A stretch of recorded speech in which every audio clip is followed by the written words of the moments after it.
الشرع فاصطلاح أما بعد بسم الله الرحمن الرحيم. القسم الثاني في التبعيات وهو مرتب على 3 فنون. طالبانو د علم حکمت او د فلسفي چې کومه لغوي معنا او اصطلاحي معنا او د چا په اصطلاح کې کومه معناګانې وي هغه خلاص شي.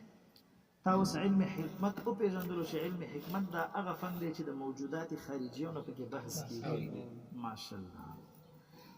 اوس د علم حکمت لږ تاریخ په بیان کو چې علم حکمت څنګه منځته راغی. فلسفه کلمداد کاری چې څنګه منځته راغله. ټیک ده. حکمت خو تاسو او پیژندل چې د موجودات خارجيونو بحث کوي. خو څنګه د مسلمانانو ټولنې ته او د مسلمانانو معاشري ته او د اسلامي چې کوم علما دي د مدارسو ته څنګه فلسفه راغله. طالبانو الله رب العزت چې د انسان پیدا کړی دی دی کې عقل پیدا کړی دی. خدای پاک جل جلاله ډیر مخلوقات طالبانو پیدا کړی دي. خو د کامل درجه عقل چې الله رب العزت ورکړی دی چاته ورکړی دی د انسان ته ورکړی دی. اگر کله په دې کې د علماء خپل اختلاف دی چې آیا بعضی نور حیواناتو کې عقل شته کنه. بعضی د عقل انکار کوي چې نه صرف شعور دی عقل نشته. بعضی وایي چې یار عقل شته خو د عقل هغه ادنا درجه هغوی ته میلاو ده او د عقل اعلی درجه چاته میلاو ده. ماشاءالله. نو انسان ته چې الله پاک د عقل ورکړی دی اوس د انسان فطرت داسې دی د انسان طبیعت داسې دی. طالبانو یو د انسان خویونه او عادات دي او یو د انسان فطرت دی او طبیعت دی. د انسان فطرت او طبیعت نه بدلیږي. د انسان عادات او خویونه بدلیږي. ماشاءالله. د انسان فطرت او طبیعت طالبانو داسې دی چې د دې خپل عقل په وساطت باندې په کائناتو کې چې څه ګوري په هغې کې سوچ او فکر کوي. د انسان فطرت داسې دی. انسان فطرت داسې دی که داسې بره وګوري یاره دا بره به څه دا تکشین چې ښکاري یاره دا موږ ته چې دا رڼا راکوي دا څه شی دا د انسان عقل فطرت د انسان داسې چې هر شي ته متوجه کوي او هغه شي کې تدبر کوي سوچ او فکر پکې کوي. دا د انسان څه دی فطرت. که چېرته هر یو شي نه همداسې ځي او د هېڅ شي باره کې سوچ او فکر نه کوي دا څه شی حیوان دی. حیوان دی صرف ډکول او تشول څوک کوي خیر هم نشته په خبره. انسان ته ګوري نو دنیا کې چې مرکبات تیارې دا څوک تیارې انسان تیارې. دا خو انسان ته الله دا عقل ورکړی دی. ګوره اوس حیوان دی اخور ته یې وتړه او هلته ګیا او اوبار سړک او بس دی پټي ته ویسه او بیا راځي سوچ او فکر والا نه دی چې ماسپښین له به څه خورم او بېګا له به څه خورم او سبا له به څه کېږي. ګوره دا سوچونه او فکرونه څوک کوي ماشاءالله. انسان ته الله عقل ورکړی. طالبان د دغې عقل په وساطت او د دې په واسطه باندې انسان د خدای جل جلاله په کائنات او په دې لوی لوی مخلوقاتو کې تدبر او سوچ او فکر. نو چونکې دا خو د انسان یو فطري خبره ده. نو پته ولګېدله چې دا فلسفه او علم حکمت چې کوم د موجودات خارجیو نه بحث کوي نو موږ داسې نشو ویلی چې دا د پلاني تاریخ نه شروع شو. موږ داسې ویلی شو چې کله په مخ د ځمکه باندې خلیفه د الله پاک پیدا شو نو علم فلسفه او حکمت هم ورسره راغی که نه ده داسې خو د هغه ځینه راغی. ځکه چې د انسان فطرت داسې دی چې هغه په دې کائنات او په دې موجوداتو کې سوچ او فکر کوي. کریم دا د په لارې باندې را رواني نو په باړې خوړ باندې هغه کچه پل باندې که څه لیدلي نو ګوره هغې ته به دې سوچ کړی. په لارې بیا را روانې څه ناشنا نوادراتو ګوري هغې له به سوچ او فکر کوي. دا د انسان فطرت دی. داسې پته ولګېده چې فلسفه او حکمت د کومې زمانې نه دي کار شي. البته یو خبره بله شته چې د علومو یو وجود بالقوه دی او بل بالفعل دی. بالقوه علم فلسفه بالقوه علم حکمت. چې کله انسان په ځمکه باندې قدم ایښی دی فلسفه او حکمت راغلی خو بالقوه موجوده وه خو بالفعل څه وخت موجوده شوه. بالفعل طالبان مخکې زمانې د پیغمبرانو مبارکانو تاریخ ته چې وګوري څه مشهور قومونه و انسانان پاتې شوي دي. مثلا چې هغوی امپراتورۍ لرلې بادشاهان یې کولي. سوریانین دي عبرانین دي عادین دي سمودین دي فراعنه فرعونین دي نمرودین دي. ګوره دا هغه لوی لوی امپراتورۍ دي خلکو لرلې. طالبان عادیان او سمودین بیخي دې کیسه کې نه و چې مطلب خپل د عقل د یو علم او د یو هنر او د یو فن طرف ته متوجه کړي. دوی والا هغه بس هغوی شین زور لګولو. څه شی لګول شي غرونه راوتراشو دا وکړو دا وکړو بس په غرونو کې ځان لاسمسي وکړه. نور داسې چې مطلب دوی یو خپل ژوند کې یو تغییر راوړي یو انقلاب راوړي. دوی والا هغه خلک نه بس په خپل زور باندې مغرور ورسي په زور باندې کول داسې. بیا طالبانو عبرانیان سوریانیان او فراعنه د مصر چې کوم بادشاهان را روان دي دوی څه علومو ته متوجه شو. هغه علوم دا چې دوی ورته متوجه شو علم سحر، علم نجوم، علم کهانت، علم طلسم، دې طرف ته دوی متوجه شو. تاسو ګورئ موسی علیه السلام مبارک چې کوم وخت راغی د چا چرچه ډېره وه، ګوره د سحر چرچه ډېره چې څومره د عبرانیونو قوم دی، سوریانیونو قوم دی او فراعنه دي، د درونو بعضې عجم بادشاهان په هغه وخت کې دې سیسته کار ویلو، علم سحر طرف ته، علم نجوم طرف ته، علم کهانت طرف ته، علم طلسم طرف ته، دې څیزونو ته کار دوی ویل. په طالبانو فلسفه او حکمت نه فلسفه خو داسې به نه وي چې بالکل نو بالقوه هو خو بالفعل ماشاءالله. طالبانو د عبرانیانو او د سوریانیانو او د فراعنو نه چې کوم د مصر لوی لوی بادشاهان تیر شوي دي، د دوی نه وروسته یو دوه لوی امپراتورۍ پیدا شو. یو ته ویلی شي د قیصر بادشاه او بل ته ویلی شي د فارس چې کوم د روم د طرف نه امپراتوري وه او چې د هغوی به کم بادشاهان راتله هغې له قیصر ویلو، او چې د فارس د طرف نه چې څومره بادشاهان راتله هغه له کسرا ویلو. دوه لوی امپراتورۍ قیصر او کسرا دا پیدا شو. روم طالبان د شام بعضې مضافات او بیا اوس وخت کې یونان او قسطنطنیه او دا ښارونه دا ټول مضافات او ملحقات دا په چا باندې یادېدلو؟ په روم باندې. دا اهل روم دي. فارس دا ایران او عراق او د دې سره چې څومره مضافات ملکونه او دا ملحقات دا ټول په فارس باندې یادېدل.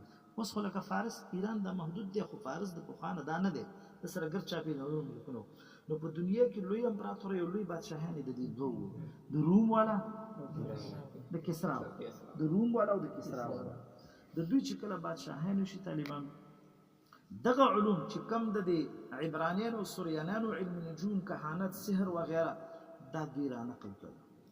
په دې کې لوی لوی علما د دې پیدا شو. خو د دې سره سره طالبانو د اهل روم په خلکو کې داسې خلک پیدا شولو چې هغه علم حکمت او فلسفه چې کومه وه د دې بالقوه خو موجوده وه، خو د بالقوې نه بالفعل طرف ته نقل کول شروع شو. اولنی انسان چې په مخ د ځمکه باندې د فلسفي اقوال یې راښکاره کړل د توالیس په نوم باندې دی. چا په نوم باندې؟ دا هم د اهل روم، دا هم د اهل روم نه دی، د دې علاقې نه دی، توالیس په نوم باندې. بیا طالبانو دې کې اختلاف دی چې منګه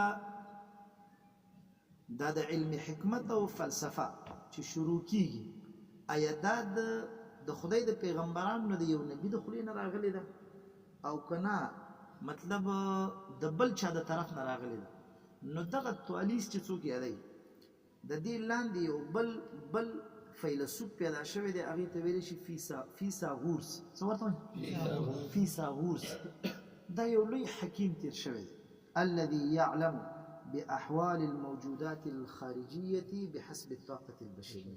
هغه حکیم حکما په اصطلاح کې چې حکیم راځي چې د موجوداتو خارجیو په دې ټولو احوالو باندې دا پوهې او علم پرې لري، دې ته ویلی شي حکیم. دغه فیثاغورس په باره کې بعضې د تاریخ کتابونه وایي چې دا د لقمان حکیم صاحب شاګرد دی. اولنی حکمت چې راغستل شوی دی چا نه راغستل شوی؟ لقمان حکیم صاحب، کوم چې قرآن کریم کې الله تذکره کړې ولقد آتینا لقمان الحکمة، چې موږ ورته حکمت ورکړی. نو دغه د فیثاغورس په باره کې راځي چې دا اولنی شاګرد د چا؟ لقمان حکیم صاحب. دویم قول دا دی چې دا شاګرد د سلیمان علیه السلام. دریم قول دا دی چې دا شاګرد د داود علیه السلام. څلورم قول پکې دا دی چې دا شاګرد د توالیسو چې دا کم اولنی فلسفي پیدا شوی دی او دغه د بالقوه نه دغه علم حکمت او علم فلسفه بالفعل ته راوستله. نو اولنی څوک دی؟ توالیس، چې د څه قواعد بعضې جوړ کړي، څه قواعد یې جوړ کړه، څه اصول یې جوړ کړه او هغې خلکو ته کېښودل او د دې نه راشروع شوه دا سلسله. خو بهرحال یعنې د اهل روم چې کومه بادشاهي و اهل فارس دغه لوی لوی امپراتوري په دنیا کې دې وخت کې علم حکمت پیدا شو. دا کومه زمانه وه طالبه چې توالیس پکې پیدا شو؟ دا د حضرت سیدنا عیسی علیه السلام د پیدایش نه 600 او 9 یا 630 کاله وړاندې خبره. 600 خیر مشته.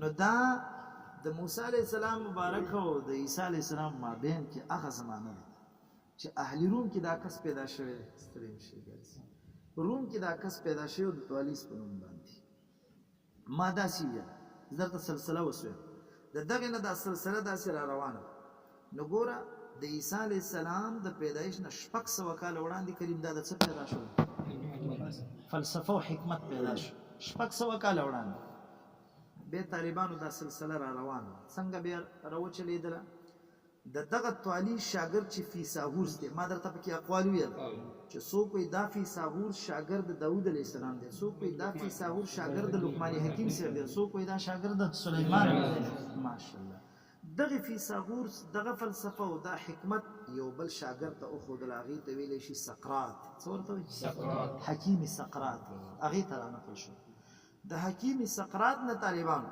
دغه فلسفه او حکمت را نقل شوی دی بقرات ته چاته علماء دوه قوله دي بعضی وایي چې د سقراط نه را نقل شوی دا ارسطو ته د افلاطون ته چاته او بعضی وایي چې د سقراط نه را نقل شوی د بقرات ته او بیا د بقرات نه را نقل شوی د افلاطون افلاطون چې د پښتنو کې مشهور دی وایي د افلاطون زوی خو نه خیال نشته دا یو لوی حکیم دا هم د روم دی دا چې څومره دا نامې زه اخلم دا ټول د اهل روم خلک دي چې دې سیسته د بالقوه نه بالفعل ته وجود ورکړی دی دا ګوره د اهل روم د یونان حکما ورکړی چا ورکړی د فلسفي لویه چرچه دا په یونان کې بیا د دغې سقراط شاګرد بقرات دی او بیا بقرات علم فلسفه چاته زده کړي و افلاطون ته او بیا افلاطون طالبانو علم فلسفه او حکمت زده کړي ارسطو ته زمونږ مرقات کې چې راځي ارسطوطالیس چې څه ورته وایي هماغه ارسطوطالیس هم دغه دی دغه ارسطو دی طالبانو ارسطو له چې کله علم فلسفه را ورسېدله ارسطوطالیس ډېر لوی عالم دغه وخت کې چې کوم بادشاه و د یونان پلپ یې نامه ده څه شی پلپ یا بلب او یا پلب دغه یې نامه و د دې زوی اسکندري رومي چې مشهور دی څه شی دې باره کې د علماو دوه قوله دي بعضې وایي چې دا هغه اسکندري رومي دی چې د همدې بادشاه نه پیدا چې کوم په دنیا بادشاهي کړې ده ویسألونک عن ذی القرنین سکندري رومي ولکه دا داسې کمزوری قول دی دا بل سکندري رومي دی د روم دی خو هغه نه دی چې دنیا کې کومه بادشاهي کړې ده نو دغه سکندري رومي طالبانو دا د بادشاه زوی او ارسطو را ولګېدلو علم فلسفه یې دې له زده کړله نو چونکې دی شاګرد پاتې شو د دې باچا د دې زوی د شاګرد په وساطت سره ارسطو د علم حکمت او فلسفې ته پلاوالی او پلاوالی ورکړو په ټول یونان کې یې خوره کړل او باقاعده د دې تدوین یې وکړو څه شی وکړو تدوین یې وکړو طالبان نو دې وجه نه تاسو که ګورئ د علم حکمت او د فلسفې امام ارسطو یادېږي دا په دې اعتبار یادېږي وړاندې هم فلسفه وه خو ارسطو دغه علم قوت نه فلسفه بالفعل ته چې راویستله د دې وجه نه دې ته ایمان ویلی شي دې باقي د تدوین شکل ورته ورکړو او باقي د کتابونه یې په دې باندې ولیکل چا ولیکل ارسطو د دې نه وړاندې خلکو را ایستله خو تدوین شکل یې نه و کړی تدوین شکل یې نه و طالبان ارسطو ورته د تدوین شکل ورکړو فلسفې ته په همدغه ټیم کې دا بله امپراتوري د فارس چې کومه وه دا خلک هم ښه داسې د دوی قوت او زور هم ښه په موجونو کې لکه اوس وخت چې دنیا کې ډانګونه چې وهي امریکا وروس دی څوک دی په هغه وخت کې داسې لوی امپراتوري روم او فارس دا و نو بیا د دې فارس او د اهل روم ډېر جنګونه شوي دي په دې جنګونو کې طالبانو دقه فلسفې پسې د فارس والا ډېر زور کولو چې دا زه د دې خپل حکومت او د خپل ملک حصه وګرځوم او اهل روم ته محرومه کړو چونکې اهل روم کې څوک ډېر حکما پکې ډېر زیات اهل فارس څو ځل داسې حملې کړي دي په اهل روم باندې چې کم د فلسفې او د حکمت چې کم کتابونه دي کم علم چې دوی ته دین کړی دا ته مکمل ختم کړي د دوی نه خو لیکن هغوی نه دي تالیدلي په دې وجه باندې چې د هغوی په سینو کې دا علم ډېر محکم او مضبوط علما په یونان کې پیدا شوي طالبانو دا ارسطو چې کومه زمانه وه دا د عیسی علیه السلام د تقریبا 300 کاله وړاندې خبره ده ګوره هغه دغې خبره مې ورته کړه چې اول کم دغه د څه شی ورته وایي فیلسوف و هغه څوک و هغه اول تولیس د هغې او د ارسطو په منځ کې څه 300 کاله زمانه ده خوا شه دومره بیا ارسطوطالیس دغه علم داسې مدون کړو چې په یونان کې مشهور شو او په فارس کې مشهور شو د دې بیا ډېر علما لوی پیدا شو طالبان نو بیا دا په دې 300 کالو کې ښه شهرت ته ورسېدو علم فلسفه. طالبانو راځي اوس موږ د دین محمدي صلی الله علیه وسلم خبره کوو چې په دغه زمانه کې امام الانبیاء محمد مصطفی صلی الله علیه مبارک راغی. په یونان کې او په فارس کې د دې علم ښه چرچه وه، خو یوناني مرکز و. یوناني مرکز نبی اسلام مبارک چې راغی نو دوی سره چې په دنیا کې څومره علوم طالبان، څومره فنون، څومره هنرونه چا سره، دا ټول د خوري سره خوري شو. ټول مکمل ارڅ ختم شو، صرف علم د قرآن او حدیث پاتې شو. همدا وجه چې صحابه کرامو د نبی اسلام مبارک تربیت حاصل کړو، دوی د دنیا چې کوم دغه علوم چې د خلکو راستلو دي ته هیڅ توجه التفات ونه. د عمر فاروق صاحب زمانه و، د عمر فاروق صاحب دور خلافت، روم فتح شو، فارس فتح شو. په دې وخت کې چې په فارس باندې کوم والي د صحابو نه مقرر سعد بن ابي وقاص رضی الله تعالی عنہ د چې کله فارس او روم کې وکتل چې داسې غټي غټي مکتبې د کتابونو نه ډکې او غټ ځینې ته نه ډک کړي، اوس تمام ته چې د مرکزونه وکړي نو د فلسفي او د حکمت چې څومره کتابونه دا په یونان او فارس کې غټ غټي مکتبې ته نه ډکې کړي. سعد بن وقاص چې نوځي او دا ډېپان د کتابونو یې خي هغه وخت کې کاغذ نو طالبانو، خو د دې باوجود هغه بادشاهانو داسې دغه برابر کړي ورته د علم د پاره پوره کار ورته ویل. سعد بن وقاص رضی الله عنه خطر ولي عمر فاروق سي ورته فرمایل امیر المؤمنین په فارس کې ډیر لوی مکتبې دي، کتابونه دي، موږ نه پوهیږو چې دا کتابونه د څه شي دي، تاسو موږ ته د حل لارې وښیئ چې دې کتابونو سره موږ څه وکړو. نو عمر فاروق رضی الله عنه مبارک ورته خط ولیکلو، ورته ویل چې دا کتابونه ټول راواخلئ، یې په دریاب کې واچوئ، یې وسیځئ، څومره کتابونه شي.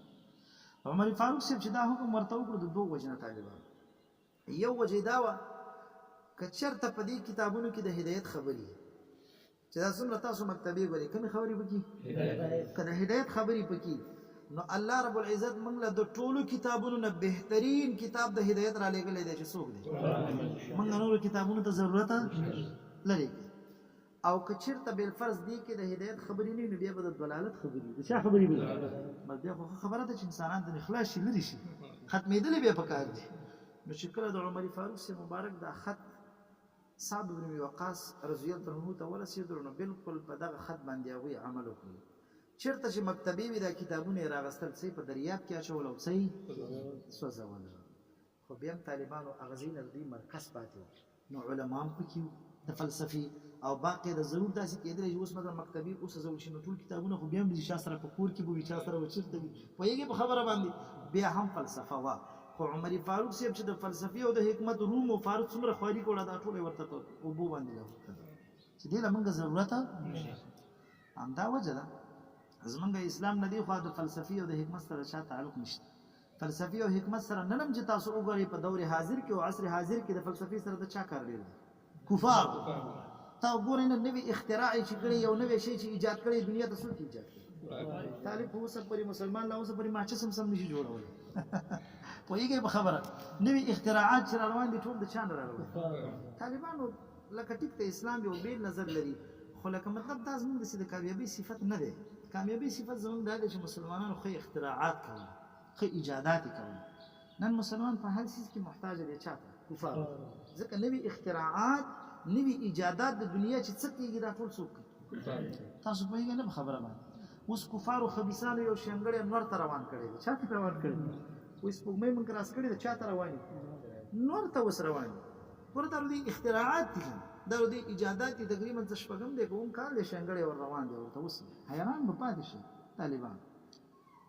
ښه عمر فاروق صاحب په دې خبره باندې سعد بن وقاص صاحب عمل وکړ، فلسفه یې ټوله څه وسېځله، څه په دریاب کې خبره خلاصه شوه. ټیک شه. د صحابه کرام خو د ښایسته ارادو والا خلکو بس صرف قرآن او حدیث همدغه علم شروع شو. تابعینو زمانه کې همدغه علم روانو، قرآن او دا چې کوم فنون مروجه موږ وایو دا خو نه ول د طالبانو. چې کله د هارون رشید صاحب زمانه راغله، چا زمانه؟ طالبانو هارون رشید صاحب کې عجیبه صفاتو، ښه بادشاه و. ده به اکثره کوشش دا کولو چې په خپل دربار کې داسې علما راجمع کړي چې هغه د هر یو څیز علم لري او د ده په دربار کې علمي بحث او علمي مکالمه وي. دا د چا صفت و؟ دا عجیبه. تاسو ګوره د هغوی تاریخ تصور یې کله یهودیان علما راغلي دي، هلته یې بحثونه کړي دي، عیسویان راغلي دي، راهبان راغلي دي، مسلمانان علما یو طرف ته ناست، یهودیان او عیسویان به بل طرف ته ناست، دوی به دا بحثونه او مناظرې به یې کولې، دوی ورته خوند ورکولو. هارون رشید صاحب ډېر هوښیار انسان و. هغه ویل چې زمونږ علما ټیک ده چې موږ سره خو د ټولو دینونو سردار موجود دی قرآن او حدیث علم خو شته خو کېدای شي داسې وخت راشي چې زمونږ دا مسلمانان به په دې فلسفي او حکمت کې انتهایی کمزوري وي او خدای نه کا کفارو سره به دا علم ډیر سیوا وي د دې علم فلسفي او د حکمت د دې د لارې نه به دا خلک زمونږ د حق دین باطلۍ او مسلمانانو سره به جواب نه چې په فلسفه او حکمت کې د خپل خدای ثابته کړي او غیر جواب ورکړي تاسو په نشه ځواب دا سوچ چا وکړه دا سوچ ګوراغه کړي هارون رشید صاحب مجلس شورا د علماء راجم مجلس دغه کار کوم د یونان نه چې کومه فلسفه د غز دلته راغواړه خو مال داسې تکړه خلک پکار دي چې د یوناني ژبې نه مال په عربي ژبه کې ترجمه کړي هارون رشید صاحب باقي د قاصدان اولېګل خب ماهر خلک اولېګل او دغه فلسفه او حکمت طالبانو د یونان نه رانقل کړ چاته عربو ته رانقل علماء کینه ول ډیر علماء په دې کې مشر د محمد بن اسحاق په نامه باندې د یوناني ژبې نه طالبانو فلسفه وژباړله ترجمه یې کړله عربي ژبې ته خو محمد بن اسحاق صرف ترجمه وکړه خو داسې کامله ترجمه یې نه وکړه داسې ډېره پراخه او ژوره ترجمه یې نه وکړه چې د دې فلسفي او د حکمت پوره هغه حقوق پکې ادا شي بیا د دې پسې دویم کس بل راغی محمد بن طرحان چې مشهور دی زموږ استادو کتابونو کې په ابو نصر فارابي سره محمد بن طرحان ابو نصر فارابي د قات مولای ذکر کوي کنه ذکر کوي ماشاءالله دا راولګي د دې ترجمه مو کړو چې اضافه نه د ترجمه مو کړل د امدی فلسفي او سې وکړل شامل اضافه پکې وکړل طالبانو د دینا تقریبا چې یو 400 کال بعد یو بل عالم پیدا شو ابو علي ابن سینا چې خسته عالم مو ډیر زیات فتین انسان او انتهایی ذهین انسان زمون کتابونو بعضی لیکلي چې په ډېر ماشومتوب کې قرآن یاد کړی او بیا ناشنا علوم ورته یادو دا راولګېدو علم فلسفه او حکمت عربی ته ترجمه کړه خو د دې سره ډېر اصول او ډېر قواعد یې ورسره اضافه کړو باقاعده په داسې طریقې او په داسې انداز کې وژباړله دغه علم حکمت او فلسفه چې آینده ټولو مسلمانانو ته یو خدمت دی پرېښودی نو ابو علي ابن سینا په وخت کې طالبانو علم حکمت او علم فلسفه د مسلمانانو د مدارسو یوه حصه وګرځېده بس د امق په وخت نه فلسفه طالبانو را روانه تر ننه پورې فلسفه خو لیکن بیا زمون په دغه صدې کې چې د فلسفه او حکمت بیا شاته پاتې شو اوس علما اکثره چې د صرف قرآن او حدیث ته زور ورکوي خو فلسفي او حکمت ته کاري څه زور نه تاسو پوهیږئ په خبره باندې امام غزالی رحمه الله فرمایي وایي د حکماو علماو اوس دا خو مې درته تاریخ ویلو طالبانو د ابو علي ابن سینا د وخت نه په مدارسو کې زمونږ شروع شو په دنیا کې خوره شوله چېرته چې زمونږ اسلامي مدارسو هلته فلسفه ورلله ورته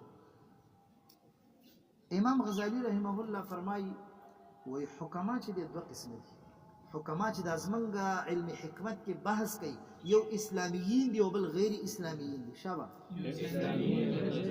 ماشاءالله طالبانو غیر اسلامیین چې کوم حکما دي هغه دوه جماعت دي او باقاعده موږ تاسو له دې ډېر راځي اقوال به ذکر کوو یو جماعت د اشراقیین دی او بل جماعت د مشایین دی یو جماعت ماشاءالله اسلامیین هم طالبانو دوه جماعت دي زمونږ حکما اسلامیین دوه جماعت دي صوفیه کرام او متکلمین صوفیه کرام تاسو پوه شئ امام غزالی صاحب وایي چې زمونږ حکما خپل کور کې وایي شابه نه اسلامیین غیر اسلامیین اسلامیین څو جماعت دي صوفیه کرام متکلمین غیر اسلامیین وجد حصر درته ویم اسانه چې مونږ اسانه به څنګه معلومو چې دا د دوی جماعت دی او دا د دې جماعت دی متوجه طالبان که چېرته دا عالم د دې حکماو حاکم یا به حاکم بالوجدان یا به حاکم بالاستدلال یا به حاکم بالوجدان دا معنی چې یا به حکم کوي په خپل وجدان سره او یا به حکم کوي په استدلال یا به حکم کوي او یا به حکم کوي نو امام غزالی صاحب وایي چې دغه د حکمونو چې څلور جماعت جوړیږي تلي نو دا عالم د حکمونو یا به حاکم بالوجدان یا به حاکم طالبانو که چېرته حاکم بالوجدان چې حکم یې کولو په خپل وجدان سره دا به بیا خالي نه وي یا به تابع د دین سماوي وي یا به نه وي که چېرته تابع د دین سماوي و صوفیه کرام چې حکم لګوي په خپل وجدان سره ولې کشف او کرامتونه دوی ته نه کېږي پوهېږي نه په خبره باندې اوس مثلا ډېر علما چې د کلمداد کاږي اوس په لږ دا اړه خو چې تاسو ذهن یې واخلي ډېر علما کرام چې کوم دی هغوی د رؤیت د نبی صلی الله علیه وسلم مبارک نه یقظتن په ویښه باندې انکار کوي که نه کوي؟ دا د علم ظاهر والا دي. چا والا دي؟ او چې څوک صوفیت ته داخل شوي انکار کوي، ولې هغوی بل مشاهده کتلي دي که نه؟ کشف ورته شوی دی. دا صوفیه کرام چې دوی حاکم بالوجدان دي، خو حاکم بالوجدان سره دوی تابع د دین سماوي دي. او دی خوا که چېرته حکم بالوجدان کولو، د خپل وجدان نه حکم کولو، خو تابع د دین سماوي نه، تابع د طبقه اشراقي. دا څوک دي؟ ماشاءالله دا د اشراقیونو جماعت دي. دا پیروان د ارسطو دي. اشراقیون دا پیروان د چا دي؟ دا ارسطو پسې روان دي په ټولو قواعد او اصولو کې، ځکه دوی اسلام مني نه. ارسطو خو چې دی مطلب بل څه شی و، که مسلمان نه و که پوهېږئ په خبره باندې. او که چېرته حاکم بالاستدلال و حکم یې په چا کولو؟ په خپل وجدان یې حکم نه کولو، حکم یې په استدلال سره کولو، بیا به خالي وي. یا به په دې استدلال کې طالبانو تابع د دین سماوي وي یا به نه وي. که چېرته په دې استدلال کې دا تابع د دین سماوي وو، متکلمین حضرات دي. متکلمین حضرات چې تاسو عقایدو کتابونو کې وایي، هغوی چې کوم استدلال کوي، استدلال کې آیات او حدیث پیش کوي که نه کوي؟ د دین سماوي تابع دي. او که چېرته حکم یې بل استدلال خو تابع د دین سماوي نو، حکم یې خو تابع د دین سماوي، دغه مشایین. دا څه دي شاله؟ دغه مشایین طالبانو په اصول و قواعدو کې د افلاطون پیروان دي. دا د چا پیروان دي؟ د اشراقیین د ارسطو پیروان دي. او مشایین ما داسې ویل چې امام غزالي صاحب وایي چې حکمات څو قسمه دي. اول اسلامیین په خپل کور کې وایه شابه، متکلمین او دا غیر اسلامیین. ګوره صوفیه کرام او متکلمین دواړه مسلمانان دي. فرق صرف دا دی، صوفیه کرام حاکم بالوجدان کوي، حکم په وجدان سره کوي خو تابع د دیني. اشراقیین حکم بالوجدان کوي خو تابع د دیني سماوي. او متکلمین بیا هغه دي چې دا حکم بالاستدلال کوي او تابع د دیني. او مشایین هغه دي چې حکم بالاستدلال کوي خو تاسو دی باندې پوه شئ. ماشاءالله بیا طالبانو لاندې متکلمین چې کوم دي، دا په خپل کور کې دوه قسمه دي. متکلمین طالبانو متکلمین په خپل کور کې دوه قسمه دي. علم کلام چې ابتدایي بحث کوي، معتزله او اهل سنه والجماعه. معتزله شرح العقید من نه ویل، اهل سنه او څوک؟ معتزله هغه خبيثان دي چې دوی د قرآن او حدیث تعویل کوي په عقل سره. چا سره کوي؟ کوم ځای کې چې قرآن او حدیث کې د هغوی خبره د عقل خلاف راشي نو نه یې مني. همدا وجه ده چې معتزله د کشف او کرامت نه څه کوي؟ عقل خلاف دی. پوهېږئ نه په خبره باندې؟ دا د متکلمینو دوه جماعت دي، معتزله اهل سنه والجماعت. نو معتزله ته هغه دي چې دوی د قرآن او حدیث تشریح کوي ماشاءالله، ګوره په عقل سره، تعویل هم کوي په عقل سره. کوم ځای کې چې هغوی وایي چې یاره نقل د عقل خلاف دی، دلته دوی نقل نه مني. کوم ځای کې چې نقل ده نه د تعویل کوي چې هغه کومه ضروري معنا ده د نقل هغه پرېږدي دلته. همدا وجه د کرامات او کشف د عقل خلاف دی، هغوی نه مني، انکار نه کوي د دې نه. او چې کومو دغې کې دلایلو کې داسې راغلي